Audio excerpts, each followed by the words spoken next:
Hi, boys and girls. Santa calling you from the North Pole. Tonight, I'd like to read to you my favorite story.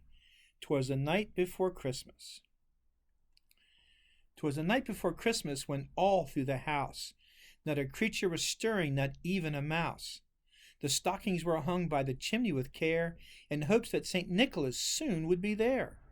Their children were nestled all snug in their beds, while visions of sugar plums danced in their heads. And Mamma in her kerchief and I in my cap had just settled down for a long winter's nap, when out on the lawn there arose such a clatter. I sprang from my bed to see what was the matter. Away to the window I flew like a flash, tore open the shutters, and threw up the sash. The moon on the breast of the new-fallen snow gave a luster of midday to objects below, when what to my wondering eyes did appear but a miniature sleigh and 8 tiny reindeer. With a little old driver so lively and quick, I knew in a moment he must be St. Nick.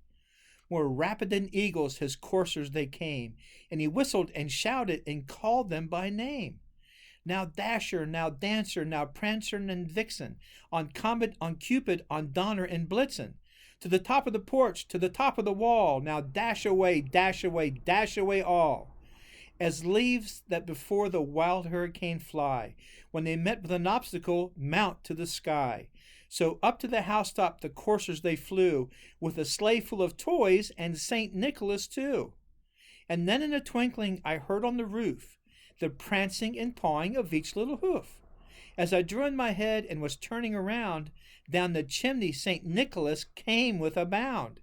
He was dressed all in fur from his head to his foot, and his clothes were all tarnished with ashes and soot. A bundle of toys he had flung on his back, and he looked like a peddler just opening his pack. His eyes how they twinkled, his dimples how merry, his cheeks were like roses, his nose like a cherry. His droll little mouth was drawn up like a bow, and the beard on his chin was as white as the snow. The stump of a pipe he held tight in his teeth, and the smoke, it encircled his head like a wreath. He had a broad face and a round little belly that shook when he laughed like a bowl full of jelly. He was chubby and plump, a right jolly old elf, and I laughed when I saw him in spite of myself. A wink of his eye and a twist of his head soon gave me to know I had nothing to dread. He spoke not a word, but went straight to his work, and filled all the stockings, then turned with a jerk, and laying his finger aside of his nose, and giving a nod, up the chimney he rose. He sprang to his sleigh, to his team gave a whistle, and away they all flew like the down of a thistle. But I heard him explain, ere he drove out of sight, Happy Christmas to all, and to all a good night. Merry Christmas, everyone.